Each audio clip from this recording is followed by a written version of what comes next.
the sacred chameleon souls who hold the entire spectrum. Have you ever felt like you don't quite belong anywhere? Not because you're lost, but because you see through everything? Like you can understand the pain of the darkest soul and still resonate with the bliss of the most awakened being, all in the same breath. If that sounds like you, then you may be part of the rarest spiritual archetype alive, the ones who carry all vibration ranges within. Most people operate within a narrow frequency band, resonating only with certain environments, thoughts, and energies. But there are a few, very few, who are born or forged to embody the full spiritual spectrum, from the densest shadows to the highest light. This video isn't about being better. It's about being more complete. And if you're one of these rare beings, chances are your journey has been anything but easy. The first sign is paradoxical. You feel ancient and brand new at the same time. There are moments when you look into someone's eyes and see lifetimes of stories, like you've been here for eons, watching the world spin in cycles. But then in the next moment, you're struck by a childlike wonder, a curiosity so pure it feels like you're experiencing Earth for the first time. This polarity confuses people.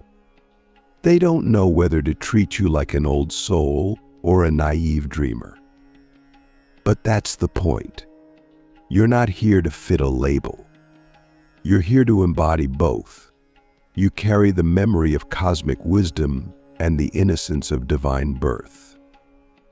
And that's why people are drawn to you but don't always understand you. Because you reflect back to them what they haven't yet integrated within themselves, their own forgotten wholeness.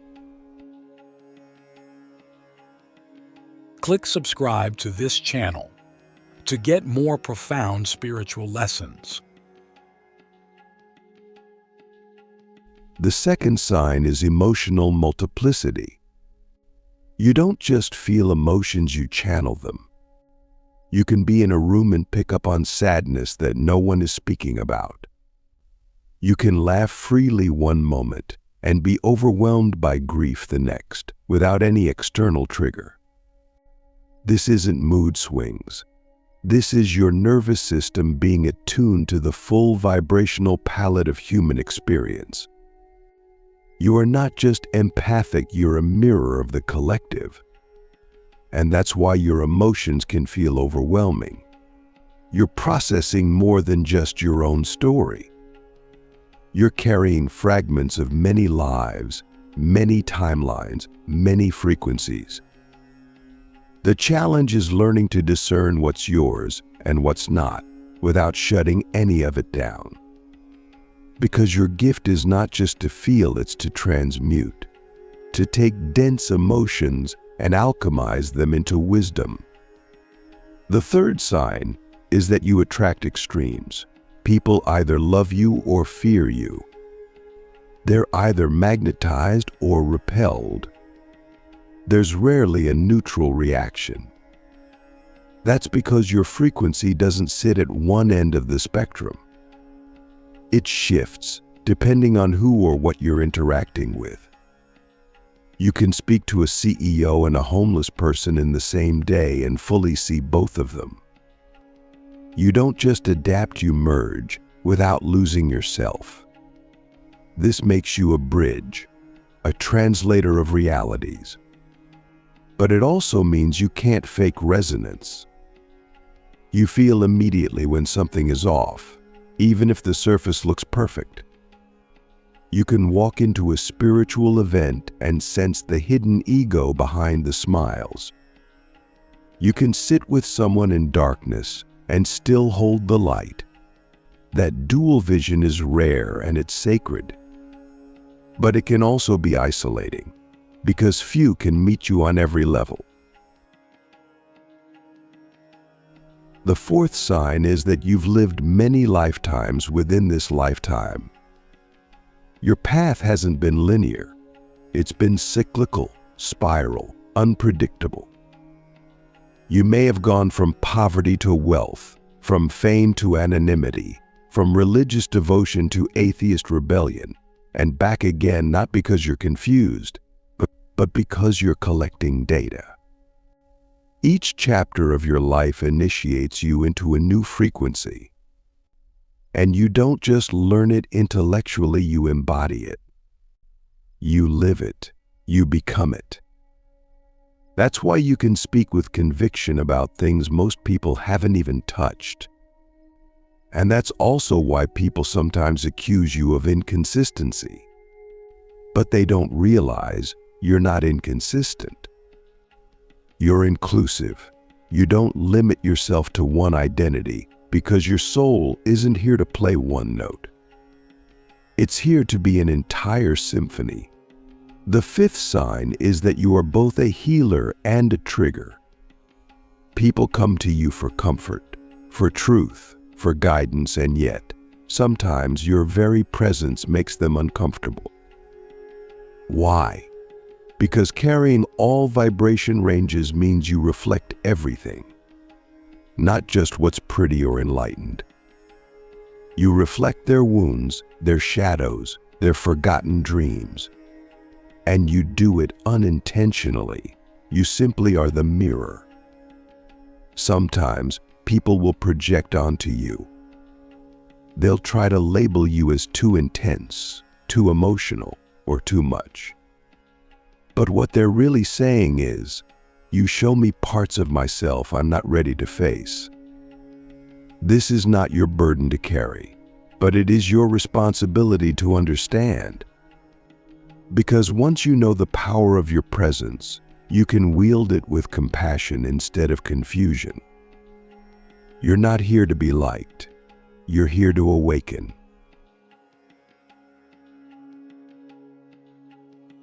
The sixth sign is your relationship with time. It's strange.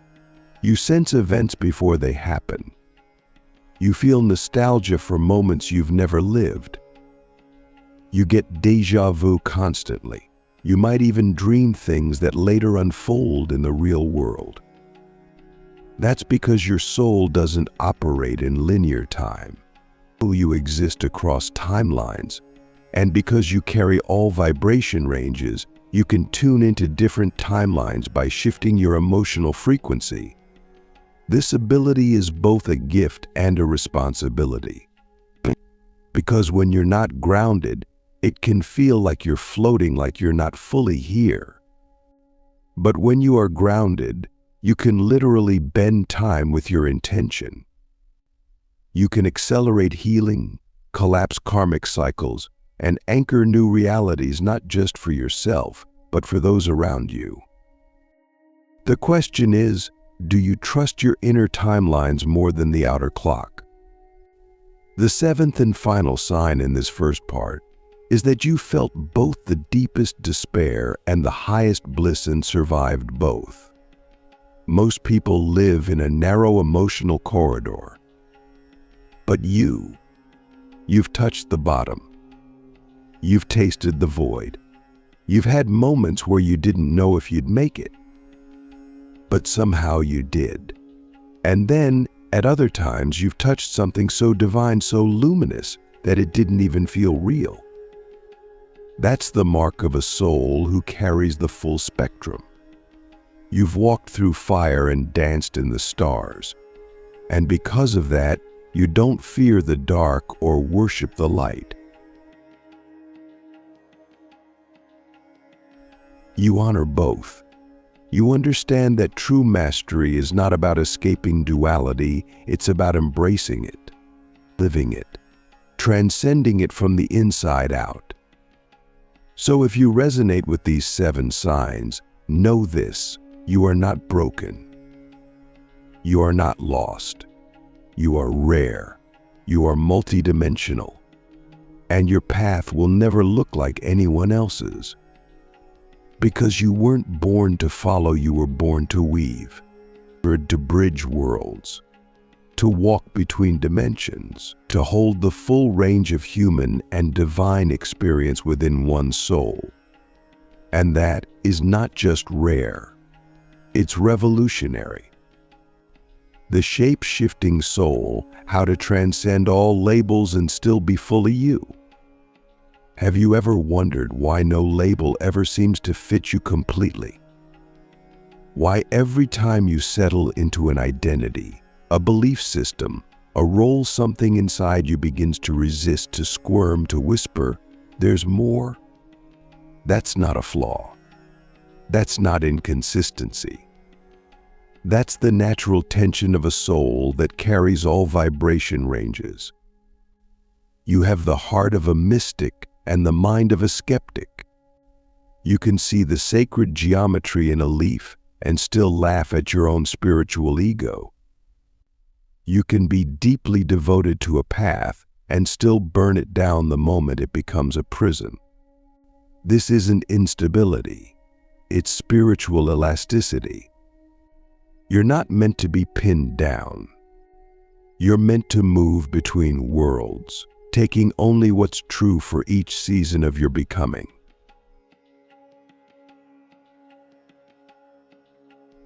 One of the most misunderstood aspects of carrying all frequencies is the ability to shape-shift, not in a manipulative way, but in a mirroring way.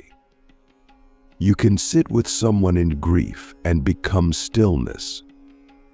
You can sit with someone in joy and become light. You don't force your energy, it naturally harmonizes with the environment. But here's the catch. People start to expect you to always be what they need. And if you're not careful, you become a reflection of others while forgetting your own shape. This is the spiritual wound of the chameleon soul, the pain of being everything to everyone but nothing to yourself. So the deeper practice is not just to reflect, but to remember, who are you when no one is watching? When no one needs you to be anything, what emerges? You may have noticed that you can learn a teaching deeply and then outgrow it quickly. You absorb spiritual knowledge like a sponge, but not because you're collecting information. It's because you embody vibrations rapidly. That book you read last week, it wasn't just words. It activated a dormant frequency in you. That retreat you went on, it didn't just change your mindset, it rewired your entire field. You don't learn like others. You absorb. You evolve in quantum leaps. But that also means you outgrow things fast. And that can be lonely. Because just when you find a community, a teacher, or a philosophy that resonates, your soul shifts again. And you're left walking alone again. But this is the path of the range holder. You're not here to settle. You're here to expand the map for others, even if it means walking ahead into the unknown.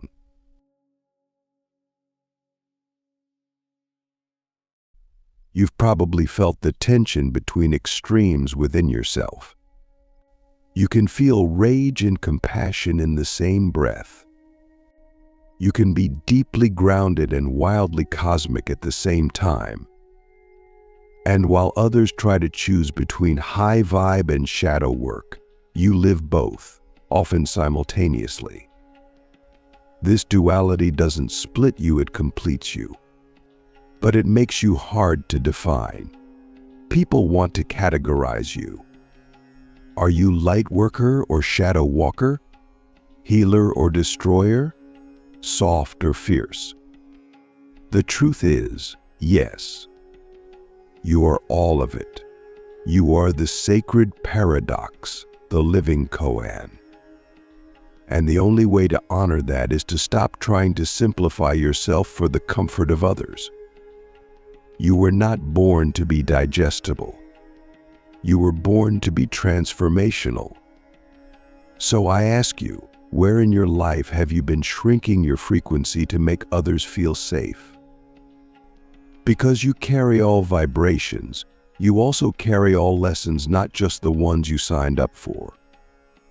You've likely gone through things that don't even make sense for your age, your background, or your choices. Sometimes your suffering feels borrowed, like you're holding pain that isn't entirely yours. That's because you are. You're not just learning for you, you're healing for the collective. You're transmuting ancestral density. You're unraveling karmic knots from lifetimes. You're absorbing and clearing vibrations that others can't even name. And while that weight can feel unbearable, it's also your greatest offering. Because every wound you alchemize becomes a portal for others. Every shadow you integrate becomes a path for someone else to walk through. So ask yourself, what pain in your life feels disproportionate? And what if that's because it's not just yours?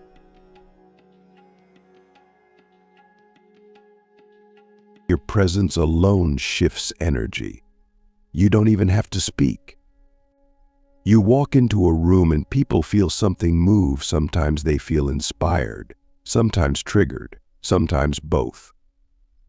That's because your field is multidimensional. You're carrying frequencies from realms people have forgotten how to access. And when they're near you, those codes start to activate or agitate. This can create confusion in your relationships. People may project onto you, fall in love with your light, or run away from you without knowing why. But none of it is personal. It's vibrational. You are not here to please. You are here to catalyze. That's why your life is sacred even in its silence. Even when you think you're doing nothing. You're always transmitting, always shifting, always holding an unseen field that others can feel, even if they don't understand it. And perhaps the most beautiful and painful gift of carrying all vibration ranges is this: you are never fully at home in any one world, because you belong to all of them. You can see through the illusion of polarity. You know that light isn't better than dark, it's just a different octave. You know that pain isn't punishment, it's initiation. You know that truth isn't fixed, it's a living frequency. And because of that, you can't buy into dogma, even when it's dressed in spiritual clothing. You can't follow blindly. You must forge your own path, even when it's lonely. But here's the paradox. In that loneliness, you become the most connected. Because when you stop trying to belong, you realize you already do. To the stars, to the soil, to the silence between breaths. You are not here to fit in. You are here to remind the world that it's more than it believes itself to be. So if you've ever felt too much, too complex, too sensitive, too intense, maybe it's because you are. And maybe that's exactly the point. Because the world doesn't need more normal. It needs more range. And you, beloved soul, are the rare embodiment of it all. Why the universe trusts you with the full spectrum and how to use it wisely. There's a reason the universe entrusted you with the full spectrum of vibration. It's not random. It's not for decoration. It's not to make your life harder, although it often does. It's because you are meant to hold what others reject, to witness what others avoid, to integrate what others fragment. You are the rare soul that can face the blazing light without being blinded, and the darkest void without being consumed. Why? Because you remember. Maybe not with your mind, but with your field, your bones, your silence. You remember that everything from grief to ecstasy, from rage to reverence is just vibration. And you were sent here not to escape the spectrum, but to live it fully and teach the world how to do the same. But with this gift comes profound responsibility. Because the same sensitivity that allows you to resonate with all frequencies also makes you vulnerable to distortion. You're like an open radio tower, constantly receiving signals. If you don't choose consciously what you're tuning into, you'll be pulled in 1,000 directions.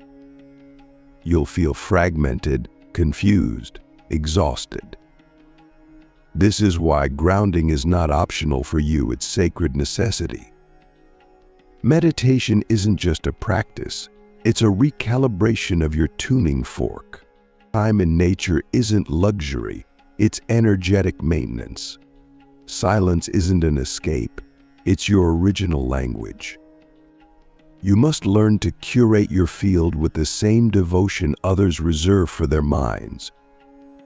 Because your field is your temple, and what you allow in it determines not just your experience but your impact. You may have noticed that people come to you with their confessions, their pain, their secrets, even strangers. It's because your frequency says, "You are safe here. I've been where you are." You don't need to say a word, your vibration speaks for you. But here's the key. You are not a trash bin for unprocessed emotion.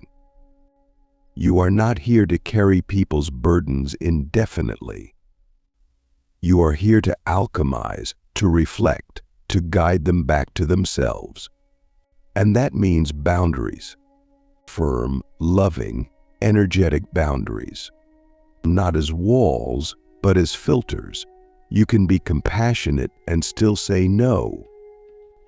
You can be open and still choose discernment. You can hold space without becoming the space. Because if you don't protect your sacred system, you'll drown in the very energies you're meant to transform.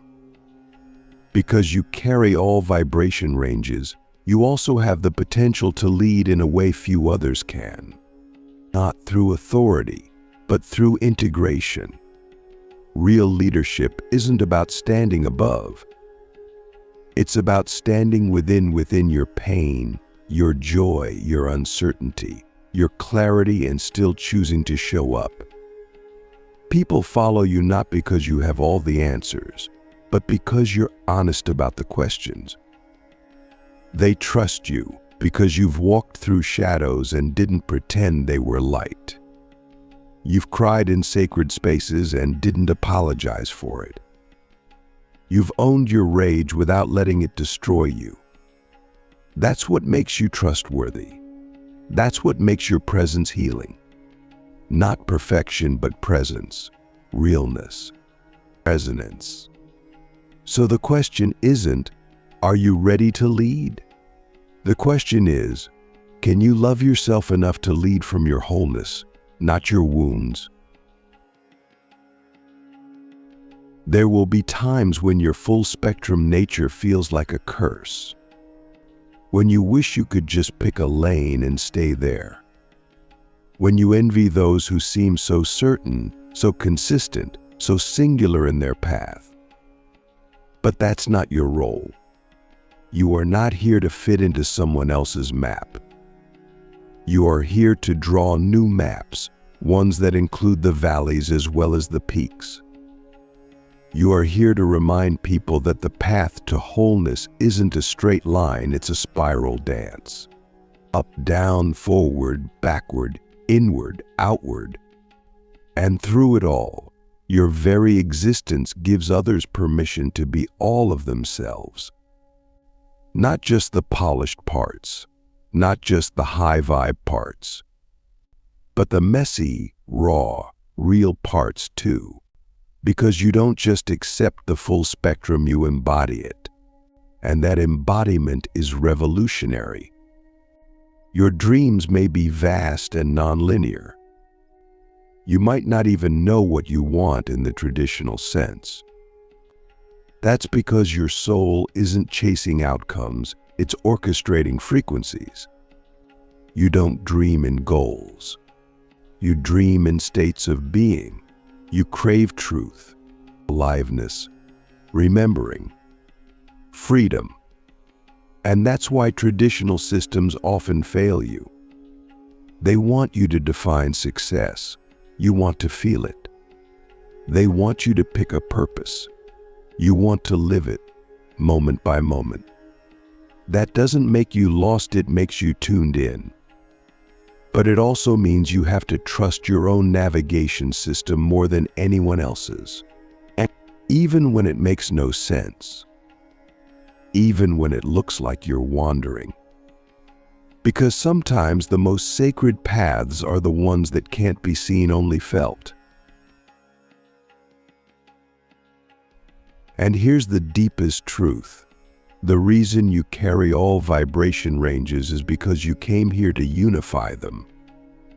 Not just in yourself, but in the world. You came to show that light and dark are not enemies, they are lovers. That joy and sorrow are not opposites, they are siblings. That awakening doesn't come from denying the human experience, but from embracing it fully. You are the living bridge between heaven and earth, between chaos and stillness, between the infinite and the intimate. And when you walk this path with awareness, with humility, with courage, you don't just transform yourself, you shift the entire collective field. Because every time you choose to stay present with the full range of life, you anchor a new frequency into the grid. One that says, wholeness is holy, and that changes everything. So don't shrink, don't simplify, don't apologize for your spectrum. The universe trusted you with it for a reason. You are not too much.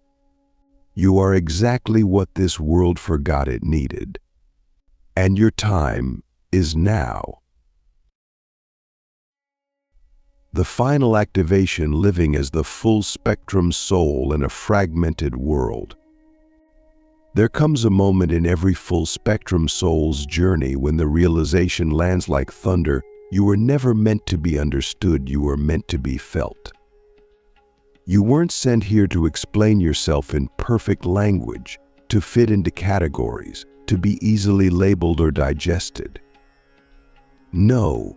You were sent here to disrupt the illusion of separation, to walk into rooms and shift the unspoken atmosphere, to remind people not with words, but with presence that they too carry multitudes.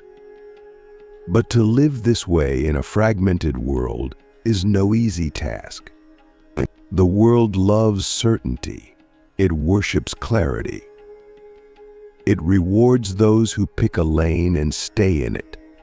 And here you are, carrying fire and water, roots and wings, silence and storms, all in one body. The temptation to fragment yourself just to belong is real. But every time you do, you betray the very medicine you came here to offer. Living as a full spectrum soul in today's world means you will often be misunderstood. People will project onto you, calling you inconsistent, indecisive, too intense, too soft, too loud, too quiet, too spiritual, too raw. But what they're really saying is, your wholeness confronts my fragmentation. And that is your greatest power, not to convince others, but to remind them of what they buried, and to mirror back the parts they've disowned, to show, simply by existing, that it's possible to be everything and still be anchored in truth. That's what makes your presence so catalytic. It's not what you do, it's what you are. But to hold that level of presence sustainably, you must be rooted in something deeper than identity. You must be grounded in essence, in the stillness beneath the spectrum. That's why embodiment is your path forward. Not just spiritual practice, not just mindset work, but embodiment. Living in your body, feeling your sensations, moving energy through physical expression. Letting your emotions speak through your breath, your voice, your movement. The body is not a cage, it's your compass and your bridge between dimensions. And when you listen to its language, you begin to integrate your frequencies without needing to explain them. Don't try to think your way into wholeness. Dance your way into it. Breathe your way into it. Feel your way into it. Because the mind wants to resolve the paradox. But the soul wants to live it fully. And the body is the only place where all of you can meet. You will also need sacred solitude. Not isolation out of fear, but intentional solitude out of devotion. Because when you carry all vibration ranges, it's easy to get pulled into other people's fields. You feel so much, so fast, that sometimes you lose track of your own signal. Solitude is where you refine your frequency, where you come back to your own truth, stripped of noise. It's where you remember that you are not just a sponge, you are a transmitter, a sovereign field. And when you return to the world from that place, you are no longer reacting, you are radiating. So give yourself what others won't understand. Take the time to return to your center, often, religiously. Because your center isn't just your refuge, it's your power source. Another practice that becomes essential is what I call vibrational fluency. This is your ability to move between emotional states without judgment, to feel sadness without labeling it as low vibe, to feel joy without clinging to it, to let rage move through you without shame, to let grief speak without silencing it with mantras. Most people resist emotional diversity because they've been taught that some states are better than others. But when you carry all vibration ranges, you know better. You know that every emotion is a teacher, bring a frequency, a portal. And when you become fluent in that language, you stop fearing your own depth. You stop resisting the emotional tide. You surf it. And in doing so, you give others permission to stop suppressing, to start feeling, to return to their emotional intelligence. Living as a full-spectrum soul also means creating your own rituals, not just adopting the ones passed down to you. Because your path is non-linear, your spiritual hygiene must be intuitive. Maybe for you, ritual looks like sitting in silence before sunrise, or screaming into the ocean, or writing letters to your future self, or cooking with intention, or singing your grief into a candle. The how doesn't matter. What matters is devotion. Create rituals that help you clear, anchor, integrate, and remember. Rituals that don't just raise your vibration, but honor all of it. Because you don't need to be high vibe all the time. You need to be real, present, integrated. And your rituals are the daily reminder that your vibration is not a performance, it's a practice of presence. One of the most profound lessons on this path is learning to love the parts of you that don't fit. The parts that feel too chaotic, too sensitive, too contradictory. These are not your flaws, they are your keys. The parts of you that have been hardest to carry are often the exact frequencies you came here to master. That inner chaos, it's your training ground for inner alchemy. That confusion, it's your gateway to multidimensional clarity. That sensitivity, it's your radar for truth in a world addicted to illusion. Stop trying to amputate the parts of you that don't fit into the templates. Start listening to them. Because when you finally embrace your inner fragmentation, it begins to harmonize, not into perfection, but into truthful wholeness. And that's what the world is starving for. And finally, the greatest gift you can give the world and yourself is to stay open. To keep your heart open, even when it's easier to shut down. To keep showing up, even when you're misunderstood. To keep choosing love, even when the world offers you fear. You can carry all vibration ranges and still choose the frequency you lead with. And when you choose love, not the fluffy kind, but the fierce, grounded, embodied kind, you become a lighthouse for others who are drowning in polarity. You become a living map for what integration looks like. Not because you have it all figured out, but because you're willing to live the questions, willing to feel it all, willing to be seen. That's what makes you rare. That's what makes you whole. That's what makes you sacred. So here we are. The end of one message, but the beginning of a new embodiment. You, the soul who carries all vibration ranges, are not here to find your frequency. You are the frequency. You are the song the universe sings when it wants to remember itself. You are the echo of the stars and the heartbeat of the soil. You are the paradox wrapped in skin, and the truth that needs no explanation. Live boldly, feel deeply, walk freely, and remember, you are not too much. You are the entire spectrum the world forgot how to hold. Until now.